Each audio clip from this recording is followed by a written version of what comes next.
Bismillahirrahmanirrahim. Dear students, today we will discuss magnetic properties of solids.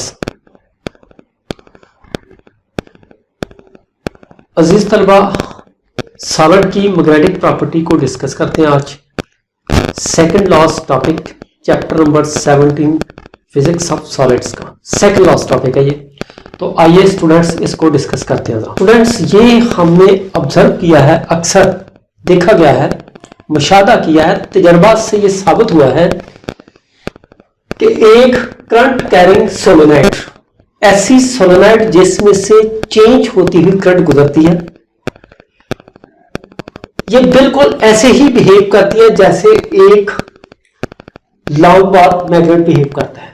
यानी इसका behaviour और इसका बिहेवियर दोनों सेम है. करंट कैरिंग सोलेनोइड और लॉन्ग बार मैग्नेट दोनों सिमिलर बिहेव करते हैं. करंट कैरिंग सोलेनोइड के अंदर गुजरने वाली करंट को जैसे हम चेंज करते हैं, चेंजिंग मैग्नेटिक फील्ड इस कॉइल के अंदर, चेंजिंग करंट कॉइल में चेंज होती हुई करंट इस कॉइल के अंदर मैग्नेटिक फील्ड पैदा करती है, जिसका जब मैग्नेटिक फील्ड पैदा होगी तो मैग्नेटिक फील्ड का एक नॉर्थ पोल होता है, एक साउथ पोल होता है. तो नॉर्थ पोल और साउथ पोल देखने के लिए हम राइट हैंड रूल यूज करते हैं. लेट्स सपोज जैसे ये सामने आपके नजर आ रहा है कि ये हमारे पास नॉर्थ पोल है और ये इसका साउथ पोल है. इसी तरह इसका ये नॉर्थ पोल और ये इसका साउथ पोल. सिमिलरली अगर एक लूप ले लेते हैं, इसमें से एक लूप ले लेते हैं, लूप का बिहेवियर बिल्कुल सेम होगा as a short bar magnet.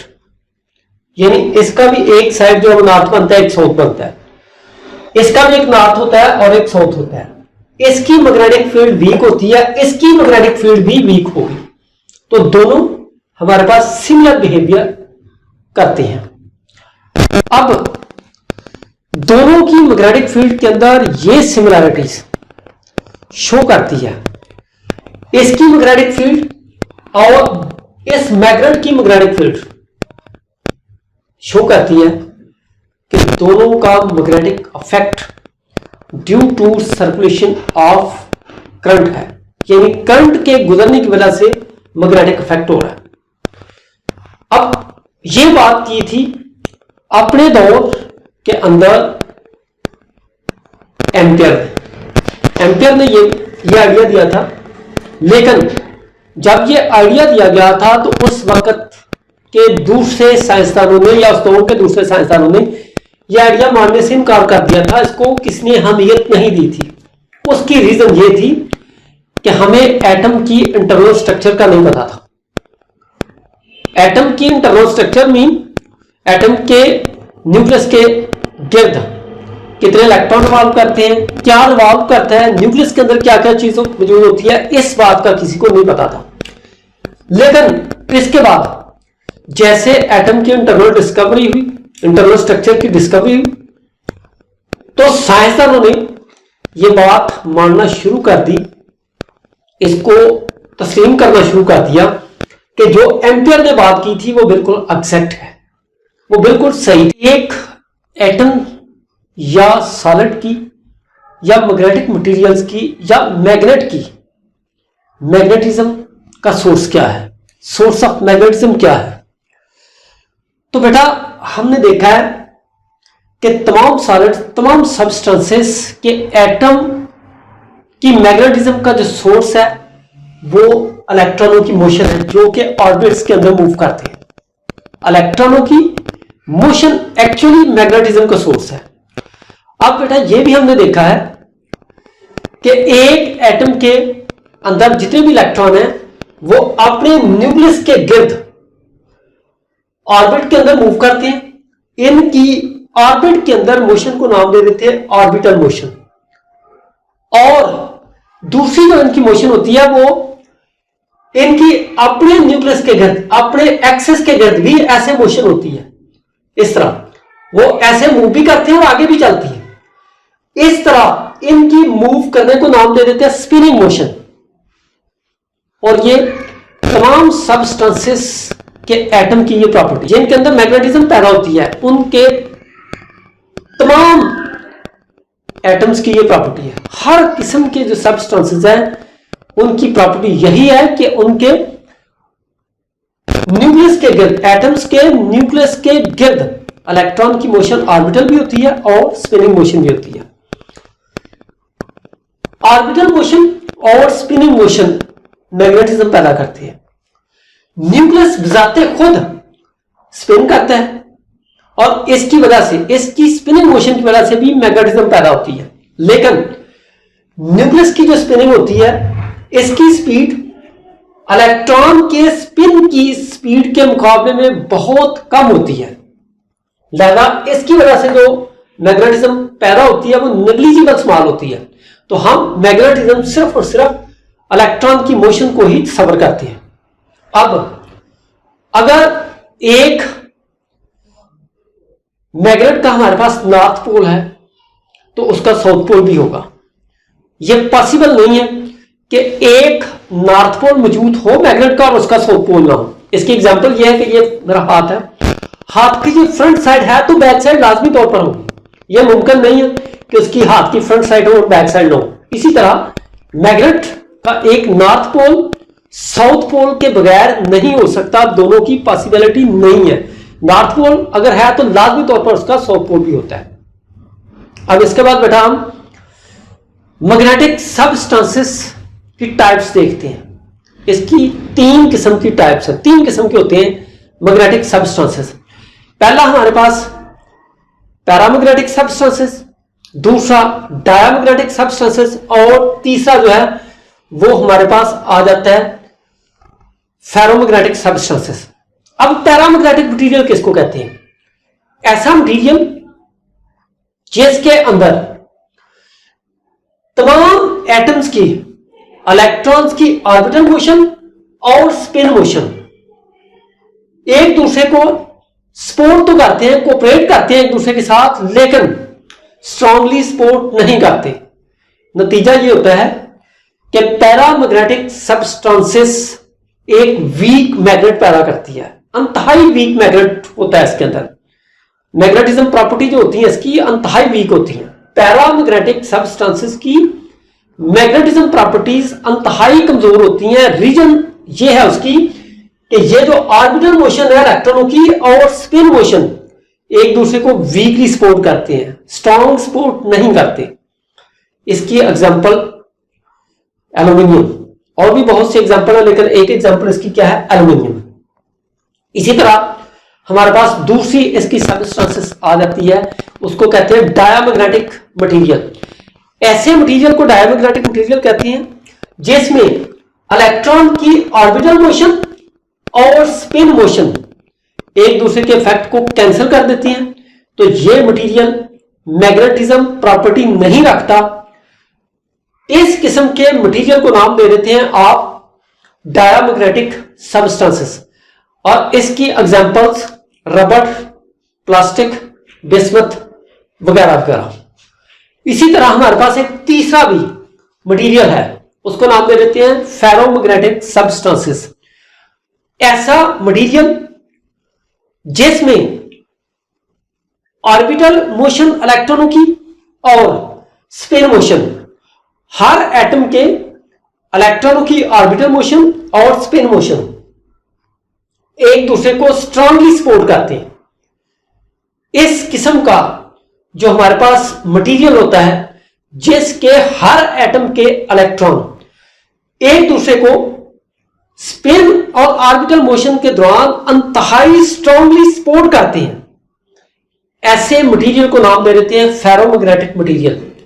और यही वो मटेरियल है जिससे आप मैग्नेट बनाते हैं। इसकी बहुत सारी एग्जांपल, इसमें आयरन है, एल निको है। एल निको हमारे पास एक अलाय है, निकल, एल्यूमिनियम, कोबाल्ट और आयरन का, ये सबको इकट्ठा करते हैं तो हमारे पास बनता है एक एल निको। और एल निको हम परमानेंट मैग्नेट बनाने के लिए यूज करते हैं। इसके बाद हम जो फेरोमैग्नेटिक मटेरियल है उसको स्टडी करते हैं। फेरोमैग्नेटिक मटेरियल का बिहेवियर कैसा, behaviour of ferromagnetic material. Dear students, हमारे पास जो फेरोमैग्नेटिक मटेरियल है वो एक्सटर्नल मैग्नेटिक फील्ड के अंदर, जब भी हम किसी फेरोमैग्नेटिक मटेरियल को एक्सटर्नल मैग्नेटिक फील्ड के अंदर रखते हैं तो वो स्ट्रॉन्ग मैग्नेटिक इफेक्ट शो करता है, उसका मैग्नेटिक इफेक्ट इंतहाई स्ट्रॉन्ग होता है। उसकी रीजन ये है कि हमारे पास जो फेरोमैग्नेटिक मटेरियल है उसके अंदर ये छोटे छोटे रीजन होते हैं, ये रीजन कहलाते हैं डोमेन। हर डोमेन के अंदर एटम्स की तादाद कम से कम 10 की पावर 12 और ज्यादा से ज्यादा 10 की पावर 16 एटम्स मौजूद होते हैं। एक रीजन में जितने भी एटम हैं वो तमाम एटम एक दूसरे के कोऑपरेट करते हैं, मतलब दोनों जितने भी एटम्स हैं सब एटम की ऑर्बिटल मोशन और उनके इलेक्ट्रॉनों की स्पिन मोशन एक दूसरे को कोऑपरेट करती है। नतीजा ये है कि हर एटम एक टाइनी मैग्नेट होता है और तमाम एटम मिलके तो इस डोमेन को, स्मॉल रीजन को एक छोटा मैग्नेट बना देते हैं।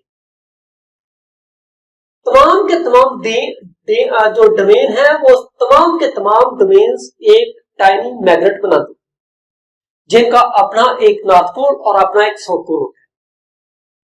लेकिन जब तक ये मटेरियल अनमैग्नेटाइज रहेगा, इसको एक्सटर्नल मैग्नेटिक फील्ड के अंदर नहीं रखेंगे, ये तमाम domain ferromagnetic material, unmagnetise ferromagnetic material के अंदर तमाम डोमेन एक दूसरे के इफेक्ट को कैंसिल आउट कर देते हैं, लिहाजा ये मैग्नेट नहीं होता।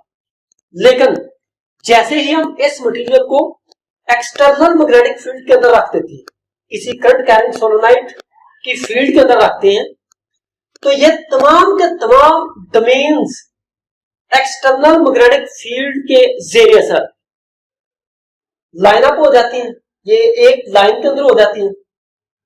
जब ये तमाम लाइन अप हो जाती हैं तो नतीजा ये होता है कि ये जो हमारे पास फेरोमैग्नेटिक मटेरियल है वो एक मैग्नेट इफेक्ट शो करता है। अब सोलोनाइड, करंट कैरिंग सोलोनाइड और ये जो हमारे पास मैग्नेट है, जो अब फेरोमैग्नेटिक मटेरियल है जो अब मैग्नेट बन चुका है, इसका कॉम्बिनेशन हमारे पास कहलाता है इलेक्ट्रोमैग्नेट। जैसे ही इस करंट कैरिंग सोलोनाइड में से गुजरने वाली करंट को आप ड्रॉप करते हैं, ब्लॉक करते हैं, रोकते हैं, तो ये जो हमारे पास मैग्नेटिक इफेक्ट है फेरोमैग्नेटिक मटेरियल का वो खत्म हो जाता है। लेकिन जैसे ही अगेन हम करंट को ऑन करेंगे तो ये अगेन मैग्नेटिक इफेक्ट शो करती है। अब फेरोमैग्नेटिक मटेरियल के भी हमारे पास टाइप्स हैं कुछ।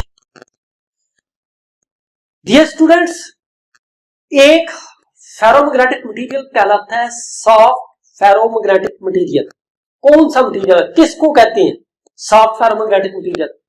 ऐसा मटेरियल जिसके डोमेन के एटम्स को आसानी के साथ लाइन अप किया जा सकता है और आसानी के साथ उसको अगेन रैंडम हालत में लाया जा सकता है।